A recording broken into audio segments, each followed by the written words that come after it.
Hello, and welcome to our second weekly broadcast. During these troubled times, we're trying to get together and share a little bit of tea and a little bit of Zen.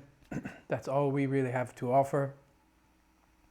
But as I'd like to discuss, I think that whatever you can offer, small things can add up to very, very big things. And they can be very important, especially in troubled times. So all I can do is sincerely offer my experience, strength, and hope. It's not much. I'm not an expert. I'm not a virologist or a doctor. If I was those things, I would probably get on a plane and go somewhere to volunteer and help out in a hospital. So I can only really just help with a little bit of wisdom, most of which is not my own, just things I've studied and cultivated in myself through a long-term association with Zen and Cha Dao.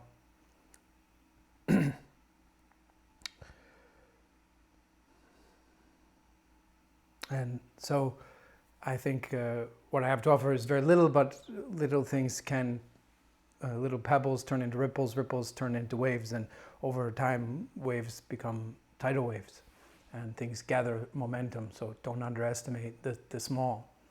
I'm sure a lot of you are feeling helpless and hopeless, and so not underestimating small things is a big part of what we can do. A lot of people probably wondering what I can do if you're not a doctor or a nurse or don't have the ability to make a YouTube live stream about Zen and tea, what you can do.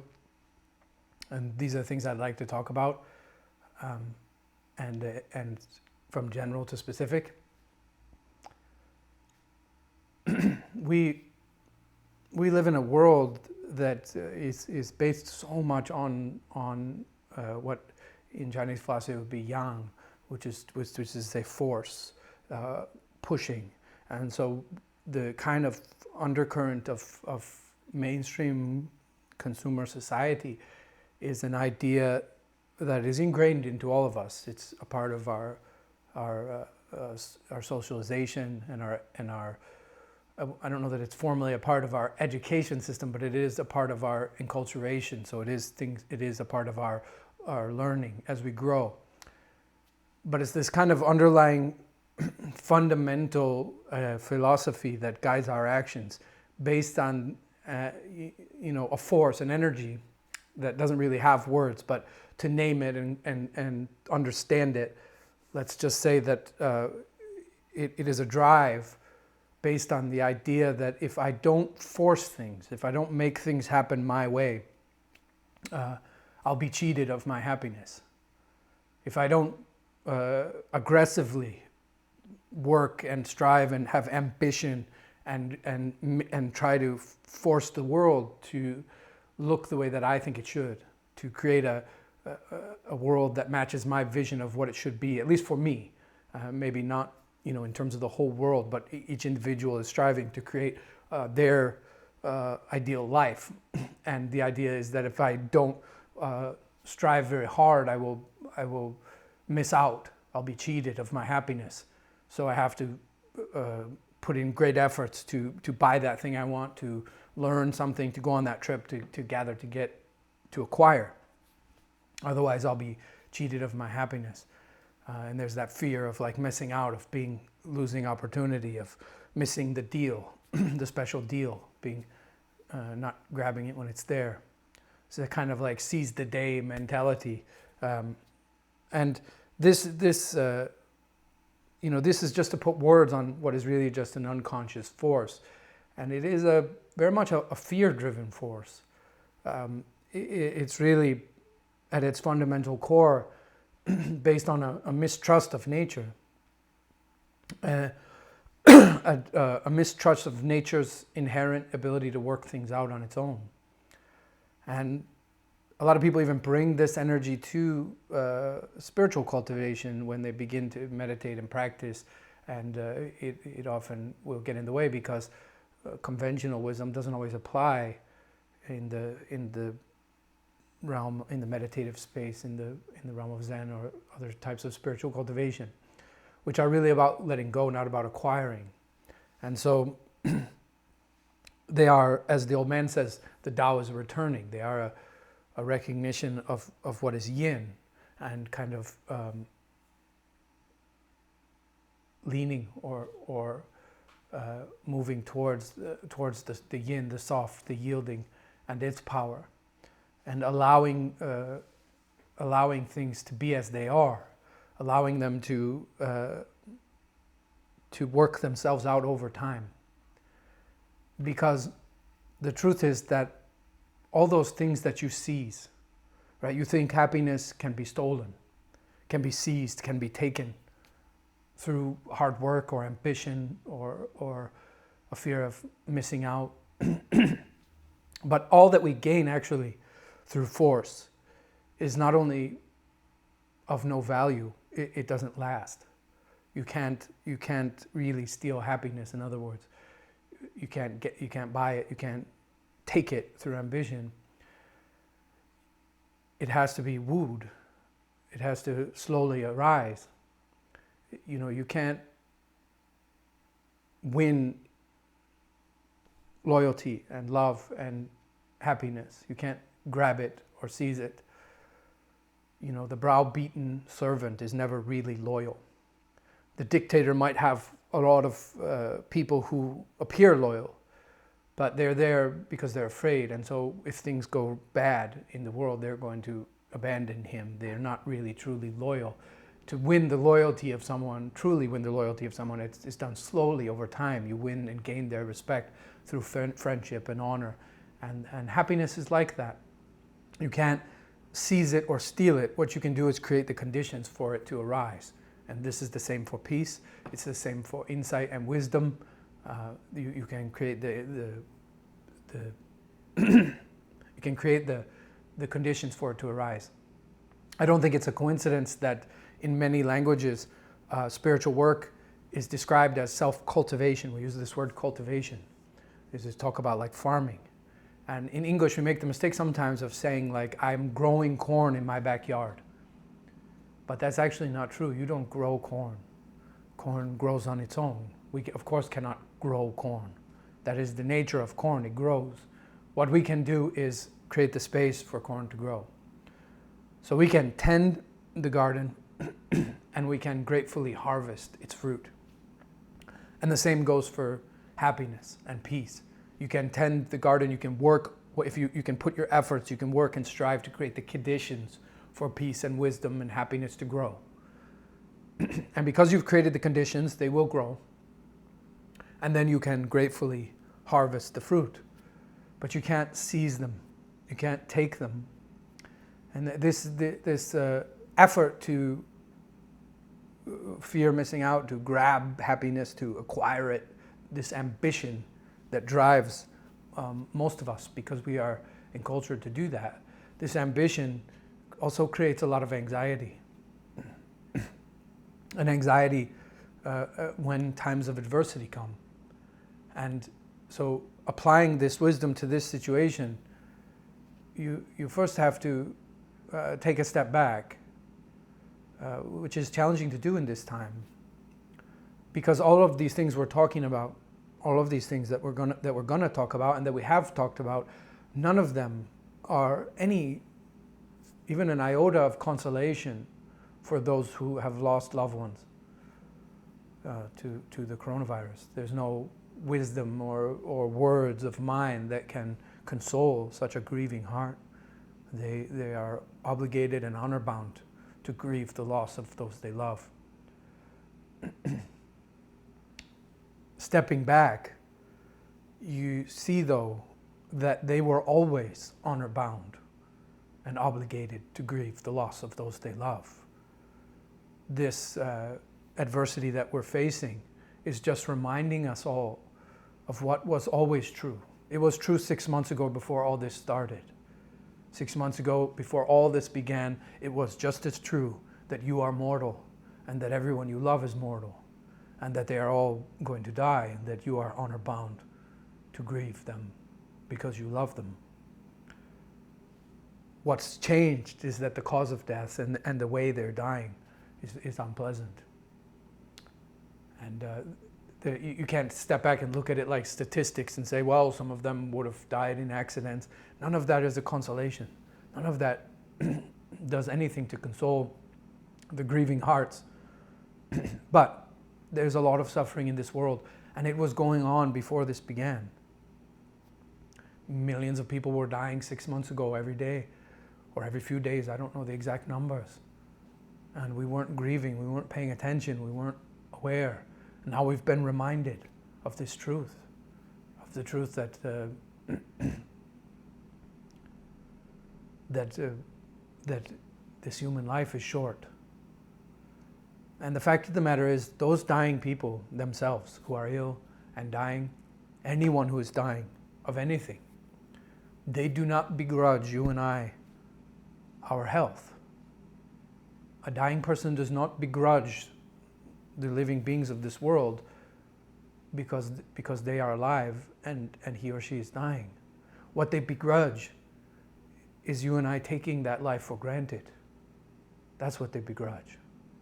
That's what dishonors their pain and death, is when we take this all for granted, when we don't remember to be grateful for being alive and for all that we have and for all that we are, and when we don't stop and honor the preciousness of our lives, then we dishonor those who are dying. So that's a part of one of the things that we can do now, is take this all to heart, both in terms of sadness, yes, and the pain of all those suffering around the world, but also in terms of remembering and being grateful and praising life and how precious it is. And in a moment, any of us will go. And so you get to that space, really, when you let go of all that desire that is so ambition-driven to make the world look a certain way.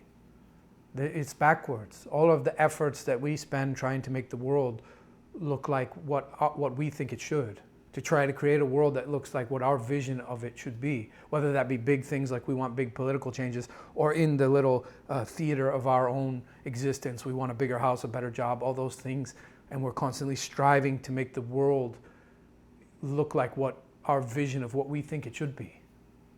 And that's actually backwards. The Tao is a returning. What we should be doing is creating a vision that suits the world instead of a world that suits the vision. Because no matter how much effort you put into this world to make it look a certain way, it's not going to take that shape. And even if it does, even if you do work really hard, make lots of ambition and do get that house or that promotion or that job, and it does look that way, it won't stay put. It is made of flow, so it will just come apart. As soon as things get into order, you've just invited Nataji, you've just invited Shiva, and the destruction comes and it comes apart so that it can flow. If the world was not made of flow and change and coming apart and putting together in new forms, it never would have flowed and changed and grew into you and I and this camera and all of these things that are around us. That is the nature of things. So all of these strong, heavy-handed efforts, this force that we put, is really it really pushes happiness and peace away, because that scramble itself creates habits in the mind that prevent us from being present, prevent us from being awake, and prevent us from really having joy. And it's also destroying our world, this constant doing, building. I read a study recently that all the concrete and buildings in China and all the water pumps in India are actually messing with the entire gravitational force of the Earth, potentially. I don't know how accurate the article was. I didn't back up its sources or anything, but the idea that humans are harming nature is certainly apparent to all of us, whether it be climate change or whatever, right? But it comes out of this same philosophy. We come to nature, and instead of letting her grow and tending the garden and harvesting with gratitude, we want to force that space. We want to deforest it and plant tea trees and cover them in fertilizer and chemicals to keep nature away, to keep away insects and other aspects of nature that have a right to be in that place. It's theirs as much as ours. And we want to create, just force nature to be something. We want to force the flow, force the energy. And all that force doesn't create things of value, and it doesn't create things that last. So you then let go, and your relationship to nature shifts, And your relationship to nature is one more in harmony with nature and its movements and its flow. And when you're in harmony with nature, you understand that nature works itself out, right? This coronavirus, now all over the media, the language is about war and fight, and I understand. I don't think we should just passively step back and be zombies and not take precautionary measures like washing our hands, social distancing, expending lots of efforts to come up with vaccines and cures. All of that is very important and essential work, along with all the heroic efforts of all the doctors and nurses who are working to try to save people. But I don't want to say battling or fighting or war, because this isn't an enemy. This virus, I believe all living things are conscious, but it's certainly not conscious in the way that humans are, and it's certainly not malevolent. It is not plotting and scheming to destroy humans. It is not intentionally hurting anyone. It's just trying to live, right? And our bodies and the bodies of all living things are filled with billions and billions of microorganisms and viruses and bacteria and fungus, and they are necessary for our survival. By number, our bodies are 90% non-human DNA, the cells in our body, by number, not by mass because the human cells are bigger, but by number, 90% of the cells in our bodies are non-human DNA. We are full of microbes and viruses and bacteria all over the world, and they are essential for life. They create most of the atmosphere that protects us from asteroids and that we breathe. They are an essential part of life. And so we need them. And then some of them get a little bit in their desire to live. They get a little bit ambitious or strong or overproductive and harm the host in which they grow. But that's not intentional. Again, this doesn't mean we shouldn't do something about that. Create antivirals and vaccines and medicine. And all of that is very important work, and we should certainly do that. But this is not a war. Nature is not, we don't force our way against it. This adversity or some other adversity was coming in your pipeline. You are going to die. Everyone you know is going to die. That you weren't afraid of that 6 months ago just demonstrates that you weren't living with wisdom, if you weren't aware of that. And this collective adversity, which is louder, bigger, has just highlighted what was already there. Every time you get into a car or go outside, there's millions of ways for you to die. Your life was always on the line. The life of everyone you love was always on the line. Nothing has changed other than your awareness because of a collective adversity. But those adversities were all already there. The challenges were all coming. And so now is a time where we test our mettle. It is a time where our practice is tested, both in terms of how much we have practiced until now, and in terms of how much you started practicing when this happened. Which is very important. Don't underestimate that. I see, and this is just my vision. Don't take anything I say for law. You have to always evaluate things in your own, with your own wisdom. I'm nobody important. I'm not the end-all be-all of anything. I'm just contributing to a conversation that's happening. And most of what I know is taught to me. It comes through no merits of my own. It comes through because Zen and Tea are good. And it comes through my long-term association with them. But I see three potential outcomes of this collective adversity. Now, I realize there's infinite subtle shades. What is going to happen in the future is never as simple as three outcomes. But these three outcomes I'm talking about are extremely general. They're extremely big clusters of outcomes. I'm just summarizing, right? But for the first time in our lives, this isn't the first time in human history. You have to understand, like, what we're experiencing, the fact that we haven't experienced something like this in our lives is actually historically unprecedented. The fact that at no point in my 40 years of life have I experienced a time where the entirety of the world was facing, or the entirety of everybody I knew, my world, was facing collective adversity. The fact that I haven't experienced that yet is actually the exception, not the rule. All of our ancestors, every human, going back all the way to the beginning of humanity, they would all during their lives experience collective adversity, whether that be diseases, which were much worse, like smallpox and has a mortality rate of 30%, or war, or other collective adversities that absorb their whole world. Maybe not the whole globe, our world's bigger through communication and technology, etc.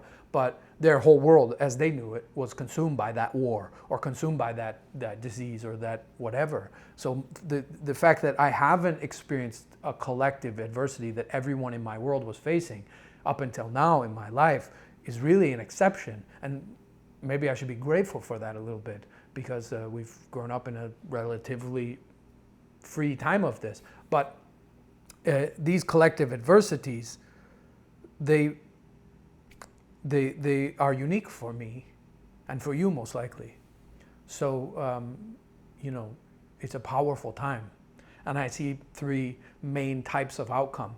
The most unlikely is that this collective stillness, because we've all been asked to stop what we're doing, to stop that rush, all that ambition and striving and building and creating, which is actually destroying the earth. If you have a parking lot and you want it to be a forest, what do? You do nothing. You stop doing. It's all our doing that is preventing the forest from growing. Just like all our doing is preventing the forest of your happiness from growing, right? All your ambitions and striving to get away from here, right? Because actually the truth is that what you seek in life, what you really truly seek, is inside of you. And it's here and now in this moment.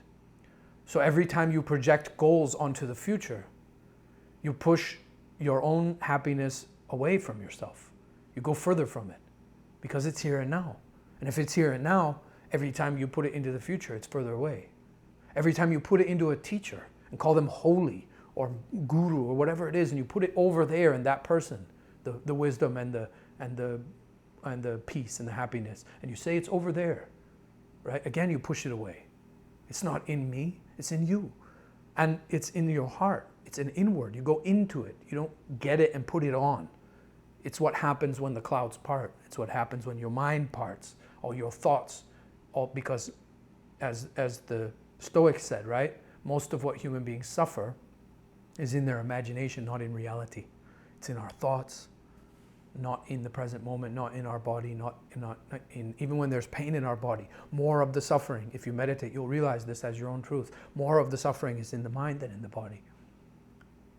So all of this collective stillness, this is the first outcome. The first outcome is the most unlikely.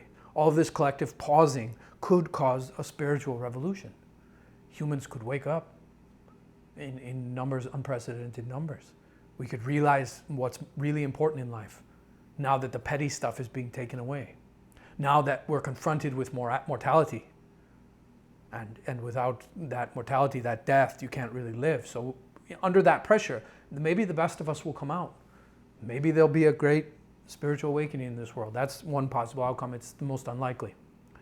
The second possible outcome I see is already starting, and I mentioned this in my last broadcast, which is that there was a trend, even politically, in this world to move more towards the right and towards dictatorships that was arising all over the world, and distance and separation. And now we're realizing that there are adversities that are in this world where everyone's connected. This is a globe, and now through technology, through ease of travel, through ease of information, we are all connected and one. And so there are plenty of adversities. This one's actually not even that bad compared to what possibly could happen down the pipeline. There are lots of adversities that can affect us as a species, that can affect us, the whole planet, like a giant asteroid or a pandemic or nuclear war. All these things that could affect all of us, and we would collectively have a really hard time, and that we're in it together, and that we have to take care of each other, and that we don't want to live in a way where you have one dude living in the $1 billion mansion right next to a sprawling slum of humans who don't have enough to eat, and that we're all in this together. And this kind of talk has already happened. There's huge trillion-dollar bailouts either happening or being discussed all over the world, which kind of brings the political meter a little bit to the left. Even if dudes are doing this for their own political gains, it doesn't matter. The dialogue is about taking care of each other. So I think the second outcome is that we could restructure our societies to be more cooperative. We could start cooperating between countries more, realizing that we all face a lot of potential collective adversities, and we could start seeing this as a globe more and letting aside our differences and start focusing on the things we have in common. And there's a lot and more than we have in differences. And so we could shift, and that might take the form of like better planning for future pandemics, increased funding, increased intelligence, and not just pandemics, but thinking about how we're going to deal with other types of future collective adversity.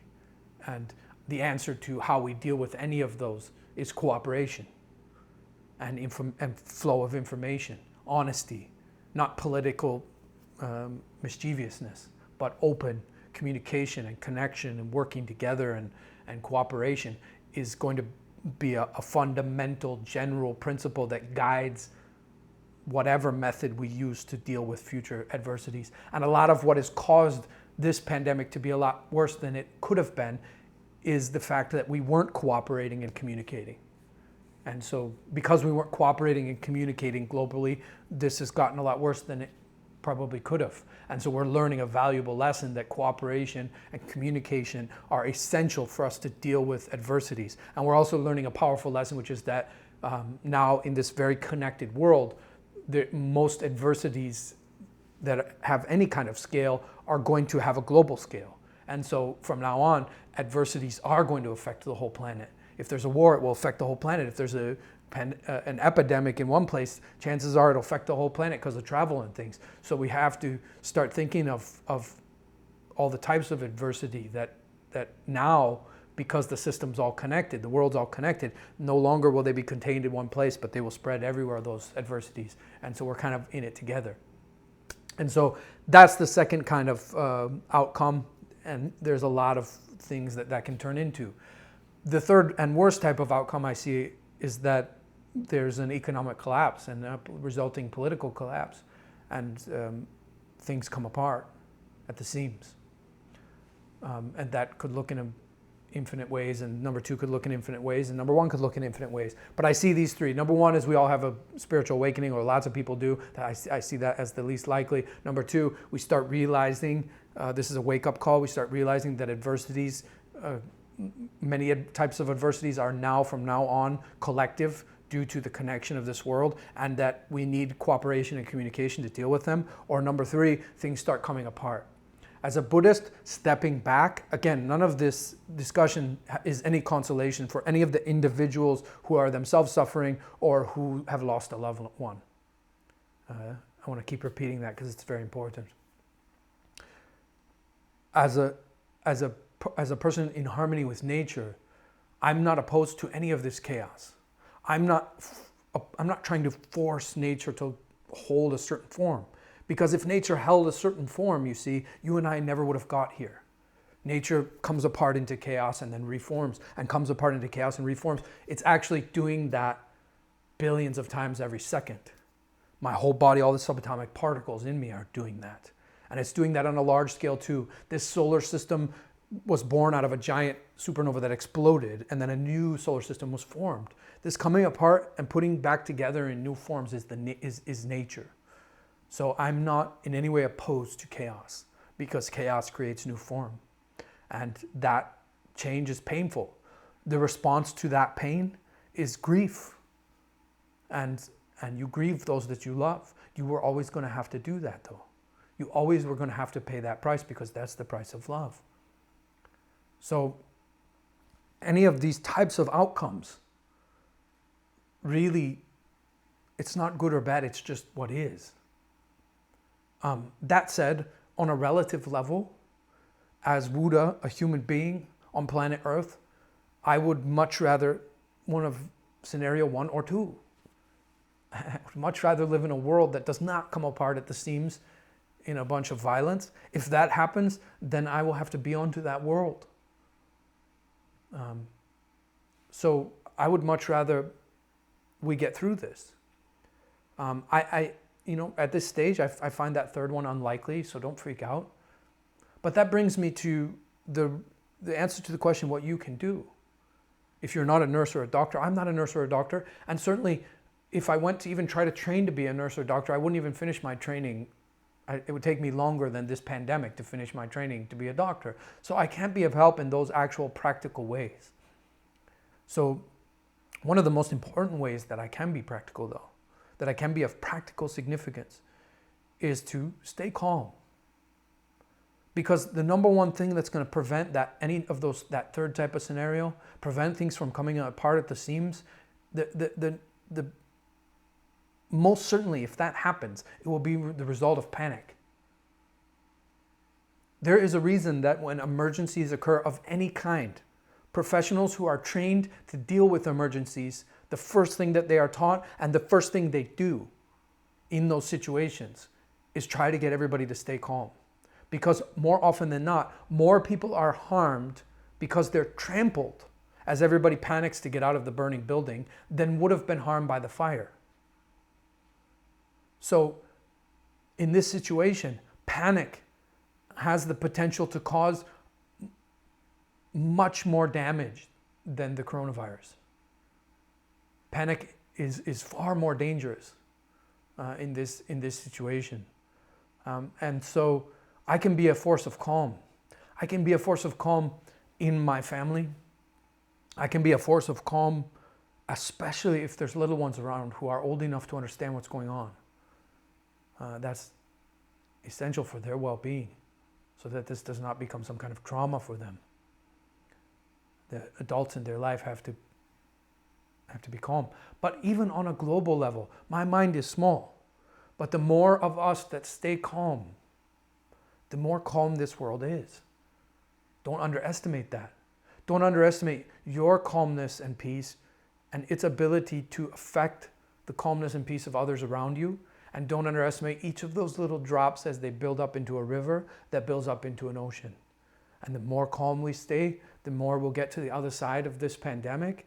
And one of the first two types of scenarios will come about: either a spiritual awakening and we completely revolutionize the way we live, or number two, we shift our political structures to include more communication and cooperation and other beneficial things. And we restart our economy to kind of in the way that it was, and things will flow on, but we'll have learned a valuable lesson as a species. Again, I keep repeating this because it's important. None of this has any value to those who are suffering or who have lost a loved one. It's not a consolation to say that the human species has learned a lesson from a virus. That's nothing. Those words have no power. They're just sounds to a grieving person. The person won't even hear them. That person, if you're that person, cry and pull out your hair and pray and roll on the ground or whatever you need to do to grieve the person that you've lost because you loved them. So staying calm is, for us personally and as a species, very important right now. And how do you stay calm? Well, you understand what I said in the last broadcast. There are two types of fear. There is a fear that is instinctual, that is based on the presence of clear and present danger. Clear and present danger. In this case, there is a clear and present danger, so there is a healthy instinctual fear, right, that causes us to respond to the danger. It doesn't matter actually even if the danger is real, as long as it's clear means perceived and present in this moment. If there's a perceived danger in this present moment, it is healthy, instinctual, and good for me to react. Right? Our ancestors learned when the grass waves, you go back up the tree. Doesn't matter if it's the wind, it could be a lion, you go back up the tree. That's healthy. So in this case, there is clear and present danger. How do we respond to it? We wash our hands more. We wear masks. We stay indoors. We social distance. We et cetera, et cetera. Yeah? All that's being advised wherever you live locally. But there's another type of fear, which is that, as I said, most of our suffering is imaginary. It's not real. It's like in this moment, right now, right here, what can I do? If your answer to whatever fear you're facing, like what will happen to my business, what will happen to my stock value, what will happen to my stock portfolio, what will happen to my mother? I mean, she's safe now, but something could happen to her. Like, if your answer to whatever fear is rising in your mind, and so a fear arises, and you ask yourself, what can I do about it?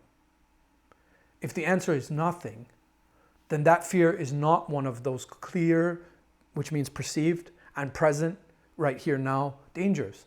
And so it's imaginary, in other words. It's not real. If your answer to whatever fear is arising, and then you ask the question, what can I do about it right in this moment? If the answer to that second question is nothing, then that fear is not real. If my mother and father, bless them, they are safe right now, at this moment right now. Certainly something could happen to them, but at this moment right now, they are safe. So if I get afraid that something could happen to my mother, and I ask myself the question, what can I do about it right now, right here, right now, this instant, what can I do about it? And the answer is nothing. Then that fear is just mind-made. It's just thought-based. It's not real. And how do we escape those thought-based patterns? We escape them in many ways, through meditation. Go to your breath. Your breath doesn't have any mind-made delusion or fear. Your breath is always in the present moment. It is never far away. It is never in the future. It's never lost in the past. It's never lost in some fantasy, like a fear of what could happen to my mother, which is just a fantasy. You just thinking about things that could happen to your mother. Those are all fantasies, horrible fantasies. Your breath is never in the future. It's never in the past. It's never in some fantasy, a good one or a bad one. It is always in the present moment, right now. Same with your body. You can go to your hands. You can go to tea. This is a big part of what makes tea a meditation. Why it always has been a spiritual practice is because when we drink tea, whether you be focusing on the warmth of the bowl or the cup, or you be focusing on the aroma or the flavors or the flow of qi through your body, you are becoming embodied. You are focusing on your body. And once again, your body does not travel into the future. Your body is not lost in memory. Your body is not in fantasies like mind-made fears. Any fear that is like, what could happen to the world? What could happen to my stock portfolio? What could happen to my mother? Any of those coulds, those are all fantasies. And your body's not in those fantasies. If the problem is right here and now, then you should be able to do something about it right here and now. Right? If you have right now here, right now at this moment, a problem with your stocks, then you can do something about it. Sell them. I don't know. I don't know anything about stocks, sorry. But there's something, if it's real, you can do something about it. If you can't, then that's just a loss, and that's already past. If there's nothing you can do about it, it might be already a past problem, right? But it's not here and now. So dwelling on it also isn't going to fix it then if it's unfixable. So my body is also not rolling in fantasy or future or past. My body is always present. And so when I focus on tea and I really be fully embodied and be in the experience and be in the suchness of all the ways that tea is communicating to my senses through flavor, aroma, changes in my body, all of the ways that tea is communicating to me, tea is becoming me and I'm experiencing it. If I get absorbed in those, I am also absorbed in the present moment. And then in that space, there's no mind-made fears. And in that space, I can stay calm. And in that space, when real, clear, and present danger arises, as I told you, everyone who is trained to deal with emergencies, the first thing they learn is to stay calm and to keep others calm. And so because I'm not lost in mind-made fears. When things that are genuinely worth being afraid of, because they're real, arise, my calmness will make me, my training in calmness will help me to deal with them. Like the doctors and nurses who are so heroically out there helping so many people.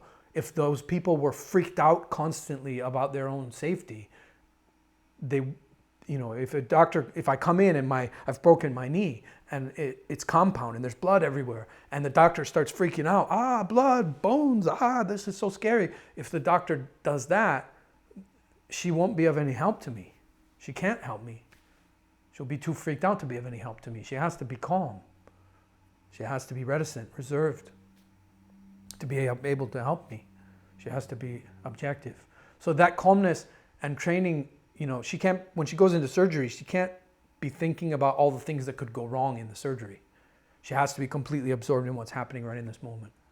And if what happens in this moment is some real danger, the surgery starts to go wrong and the machines start going off, she still has to be calm so that she can respond to that and have a good chance of bringing things back to normal. So this is how the good surgeon stays prepared. They're not thinking of all the potentialities, they're just present and absorbed in what they're doing and ready to respond in whatever way is needed, right? So not only will this calmness evaporate all of your mind-made fears, it will also prepare you for when things that are actually worth being afraid of start happening and you need to deal with them. You'll deal with them better, right? But again, let me annoy you one more time because it's so important, and just say that none of this wisdom, philosophically or practically, is of value to those who are suffering or whose loved ones have passed away. The response to that is grief, pure and simple, pain, tears. That's the price of love. And so there's no answer to that. There's no video or any other answer to that.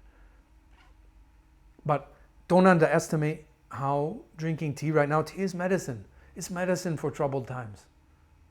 It's also medicine for good times, but it's medicine for troubled times. Now is the time to drink more tea.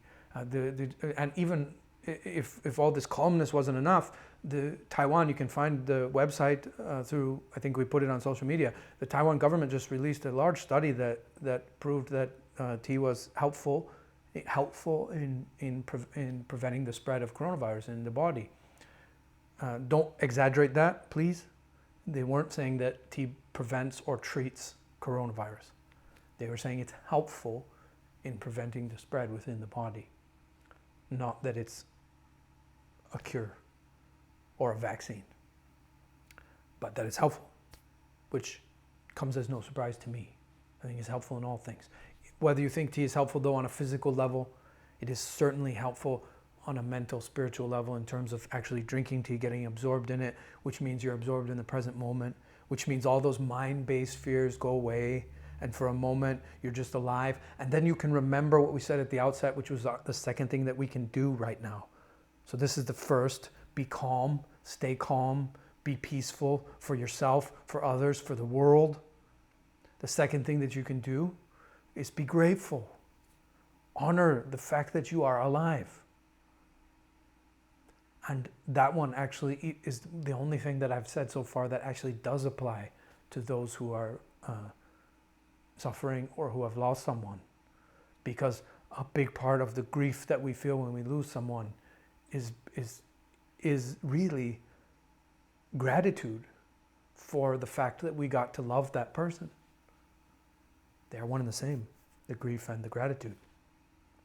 So that one does apply. Most of the other things, and that's not a consolation though. It's just a truth that it does apply. So stay grateful for the fact that we are alive and on this earth, and that we have eyes, and that we're alive to experience this adversity. I know that sounds weird, strange. It's not conventional thought, but in Zen we turn all suffering into medicine.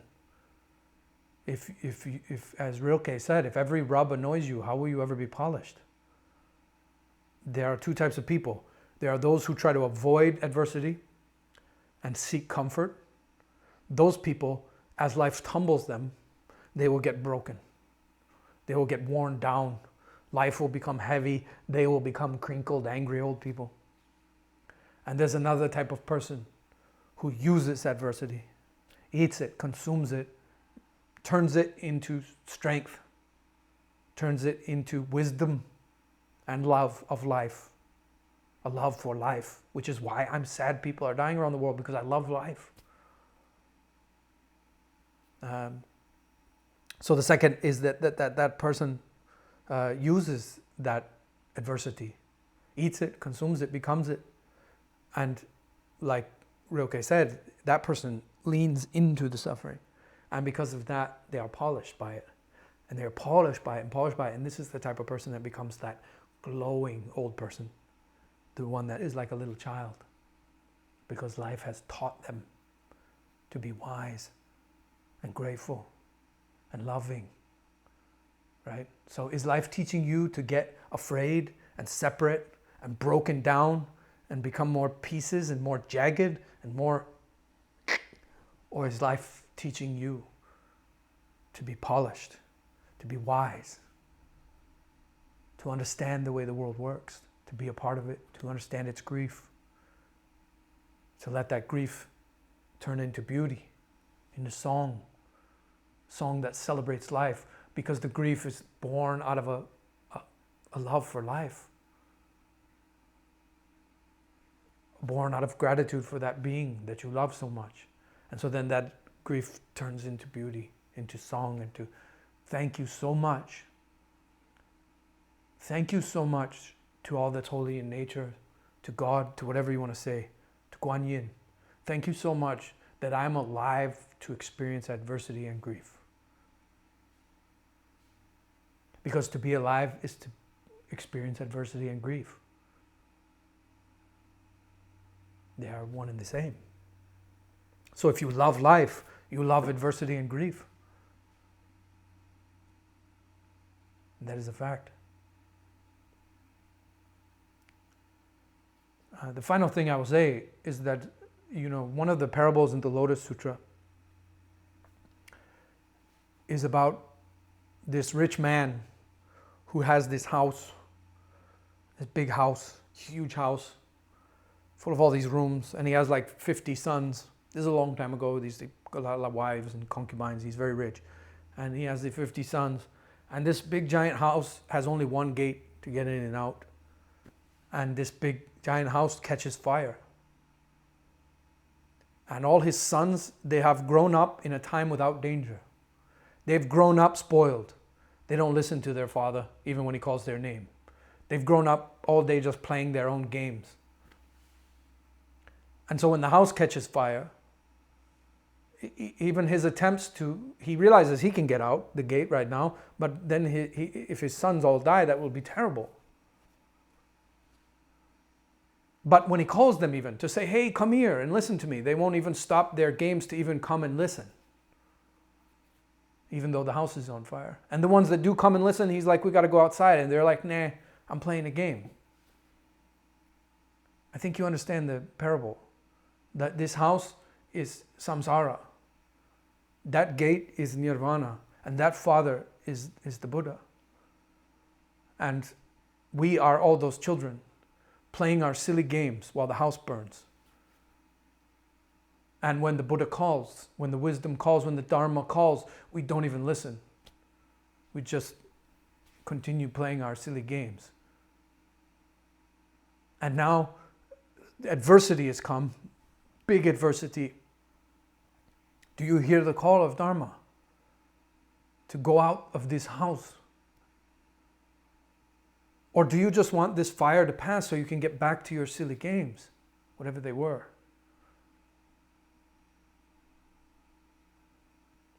This is an opportunity.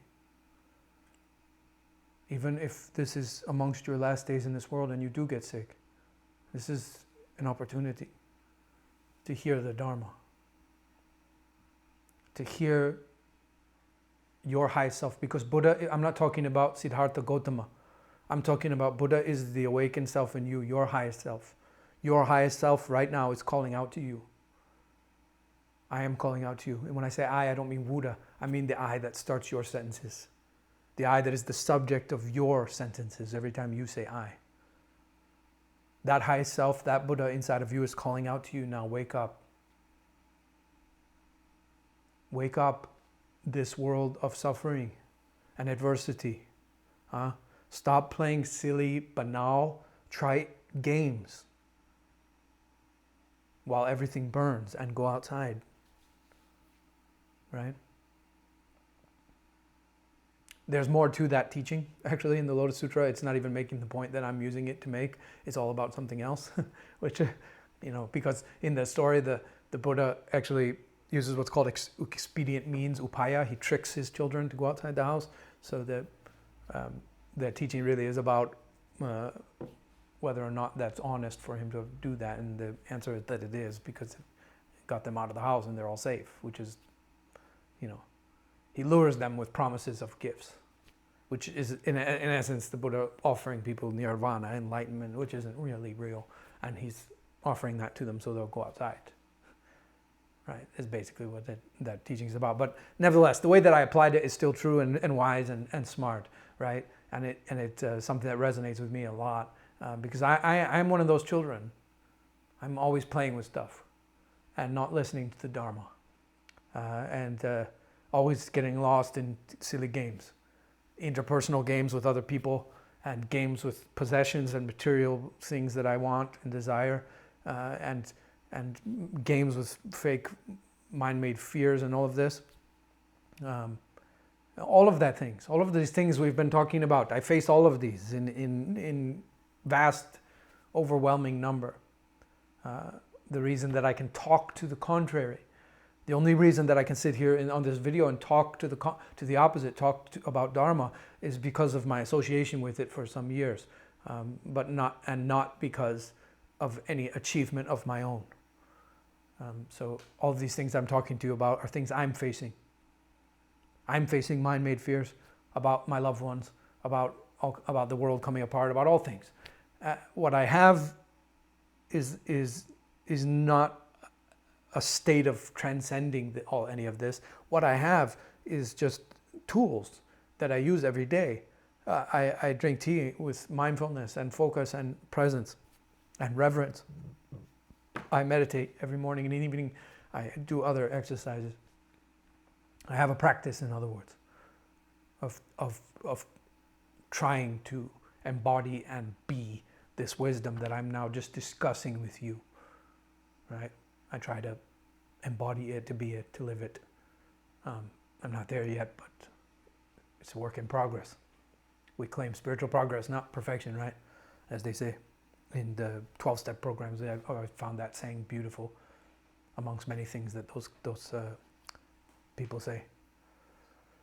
I hope that this wisdom was a little bit of help to you, and that you take the time each day to, as I said, now is the time where our mettle will be tested, both in terms of how you've practiced up until now, and also in your response to this. This is not just how you've practiced until now. Oh, I didn't practice very well, darn.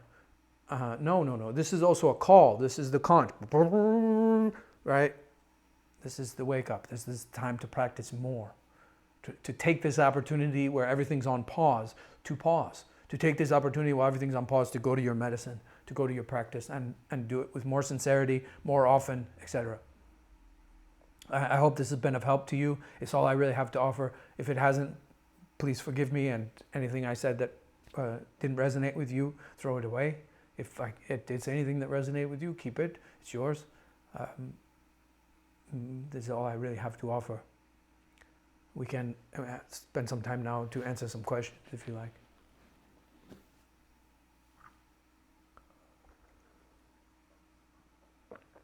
So we've got a question from Frederick on the app. He'd like to know the importance of the Heart Sutra of charging and advice to understand it. Somebody asked about the Heart Sutra. We could, at some point when Light Meets Life opens, we will have like a week-long retreat and teaching about the Heart Sutra. I've been studying the Heart Sutra for 25 years. I don't understand it at all. I'm just a beginner. Heart Sutra is powerful and deep. It's not the Heart Sutra as in the heart, like emotions. It's the Heart Sutra as in the essence, the depth of all of Buddha's teachings. So it's a very powerful thing and very difficult to talk about in a very brief way. The question was, what's it for Chajin? I don't know that it's really for Chajin, it's more for Buddhists. So if you are a Buddhist Chajin, then, which, you know, tea and Zen are one flavor. I mean, the mainstream of China got tea through Zen monasteries.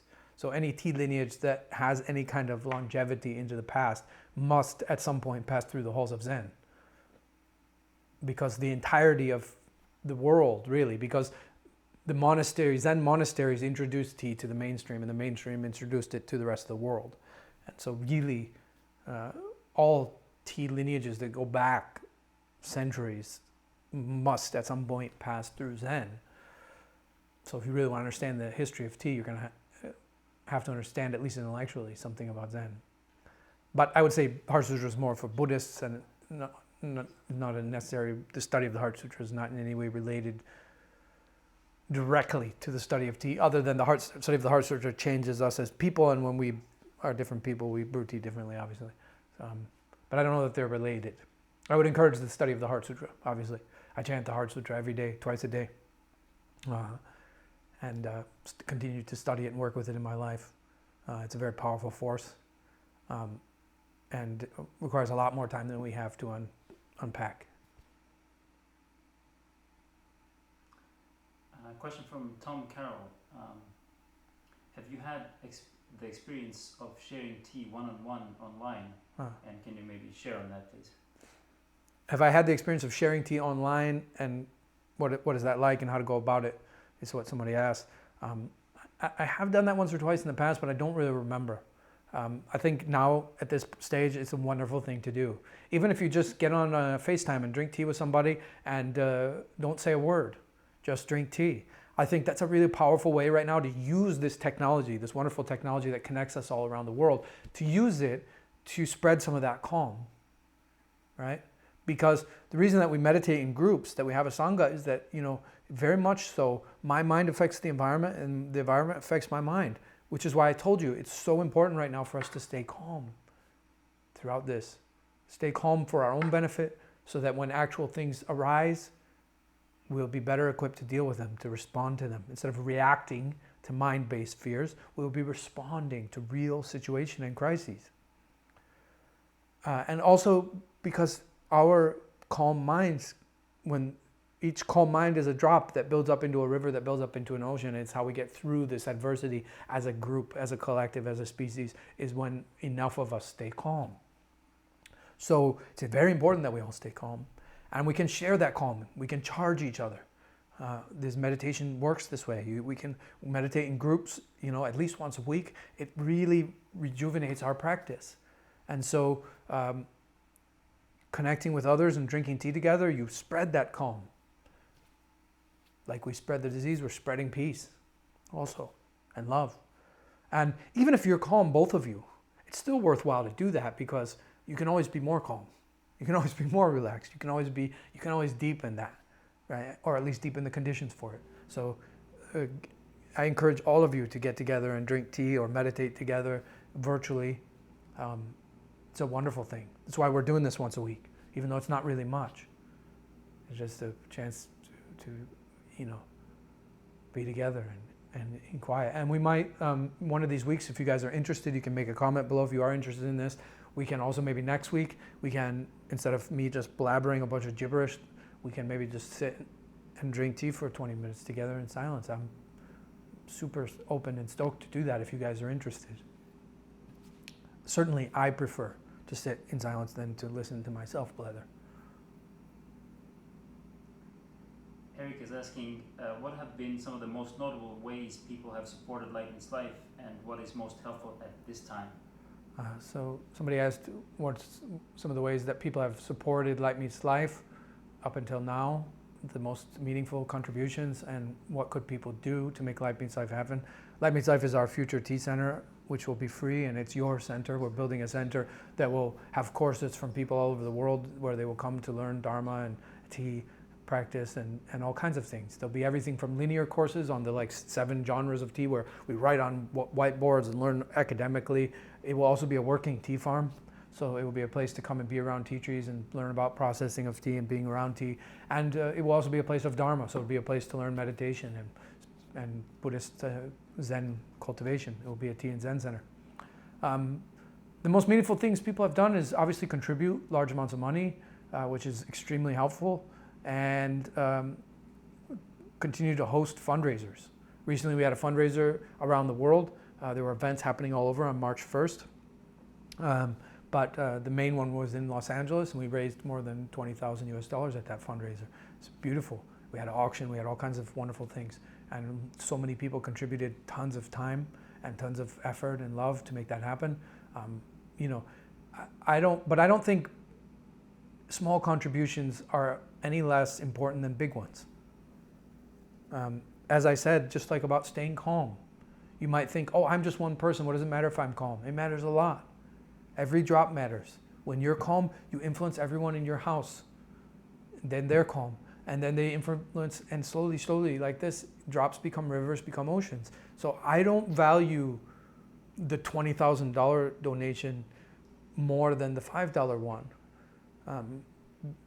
Certainly the $25,000 donation goes further, but like so many spiritual stories say, that $5 might have been a bigger sacrifice to the one that gave the $5 than the $20,000 was to the one who gave that.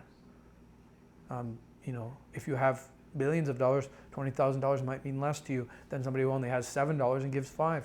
It's, every gift is given from the heart, and every little bit matters and is important, and grateful to build this our center together, to build it together.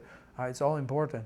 And I think even if you can't give any money or host any fundraiser, you can certainly raise a bowl and you can send us good wishes. Align your heart with ours. The more people whose hearts are aligned with this project, that's what's going to make it real. Certainly. And all of us can do that. I don't know if this right now, as things stand in the world, is the time for us to be talking about fundraisers and Light Meets Life. That time will come. But now is the time we should stay focused, not on what we can do for Light Meets Life, but what we can do for our own heart and the people we live with in our community as we face this collective adversity. That's more what we need to focus on, not Light Meets Life. And the more that we cultivate ourselves now, the more beautiful Light Meets Life will be when it comes. So for a question from Yulia, recommendations or tea or Zen books? So somebody's asking me to recommend some Zen books. There's so many. I think some introductory books that help with a general understanding of Zen is obviously Zen Flesh, Zen Bones, The 8 Pillars of Zen, Zen Mind, Beginner's Mind, Shunryu Suzuki. I like Alan Watts, What is Zen? These are some decent introductory books to what Zen is. I also recommend Old Path, White Clouds by Thich Nhat Hanh, which is the story of the Buddha. Obviously Zen is a type of Buddhism, so understanding the story of the Buddha is also a very good place to start.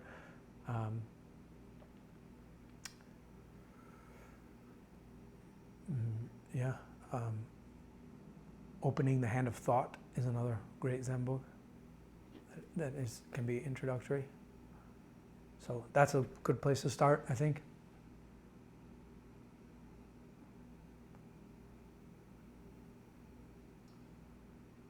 Eric has another question.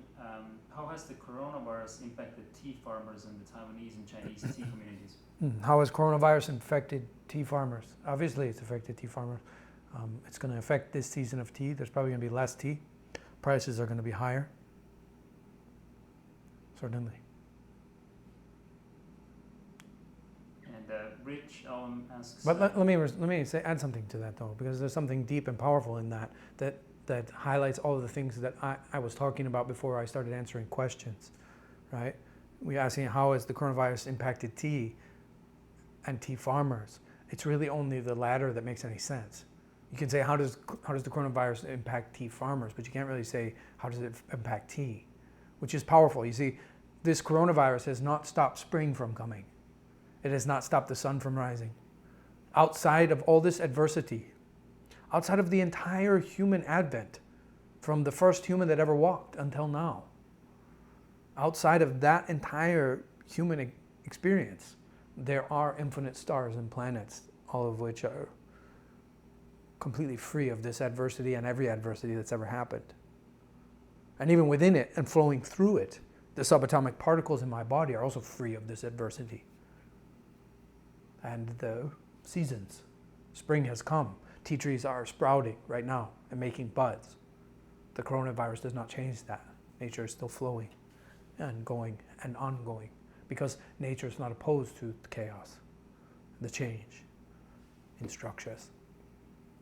Right? It's we who are trying to force things to be a certain way, and in this instance, we can't force it to be a certain way. There's nothing we can do. That doesn't mean we should sit back and just, I don't care and I accept it. No, we should work hard to make viruses. We should work hard to get ventilators in hospitals and save as many lives as we can. All of that is essential, absolutely.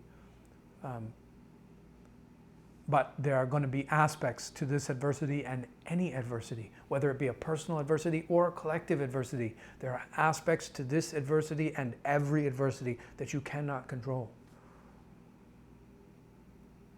or force to go away or force to look a certain way.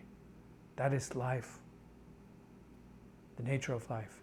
And your desire to plot and scheme all the time to get certain results that are really just your attempts to avoid adversity, that will turn you into that broken, crinkly person, not the polished person who is full of love and grief and wisdom, because they took the adversity and turned it into wisdom. So it has no impact on tea, coronavirus, but it does have an impact on tea farmers, and then because it impacts tea farmers indirectly, maybe tea is impacted by that. The human experience of tea will certainly be impacted in terms of the market and price and all that. But tea, her spirit, nature, outside of this. There is an outside of this. And you can actually connect to the outside of this right now.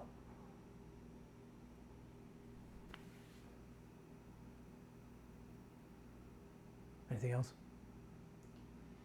Seems like there's quite a bit of interest in a tea session with a partly silent tea session with some sharing at the end. So people are asking about, could we have a tea session and we sit in silence and don't listen to Buddha blather a bunch of nonsense and gibberish. We just sit and drink tea together. Yes, as I said, that motivates me more than this blathering.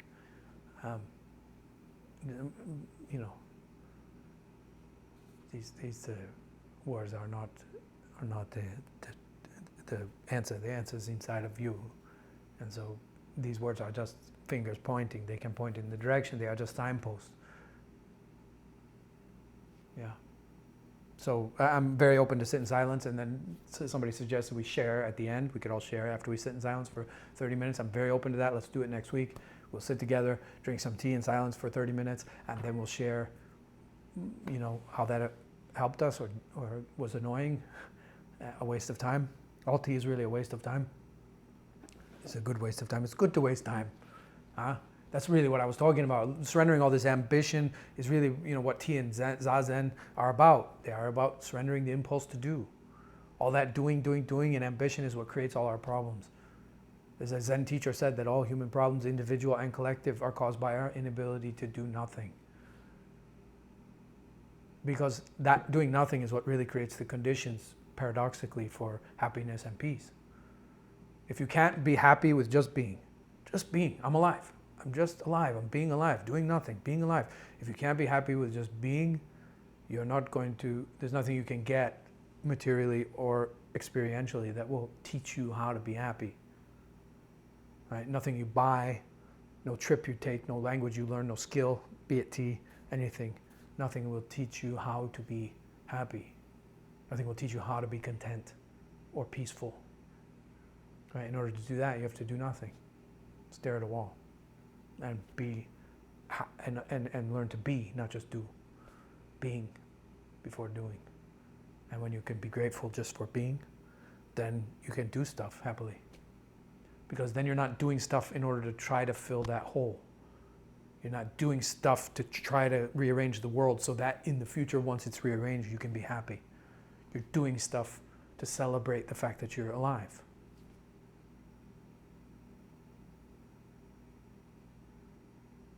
I hope all this is a little bit helpful, and